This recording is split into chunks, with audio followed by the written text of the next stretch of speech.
Olá! No passo 1, vamos conectar o seu WhatsApp no CRM. No menu lateral, vá até a opção Conexões. Agora você clica no botão Adicionar WhatsApp. Vamos configurar a sua conexão.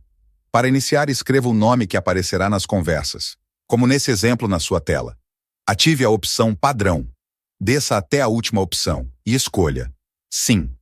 Agora você vai clicar em QR Code. Para fazer a leitura do código, acesse seu WhatsApp Business e clique em Configurações. Em seguida, clique em Dispositivos conectados. Se já tiver 4 dispositivos conectados, você precisa excluir um deles para fazer a nova conexão. Agora, leia o QR Code e finalize a sua conexão. Pronto, agora que você já está conectado. Assista agora o passo 2.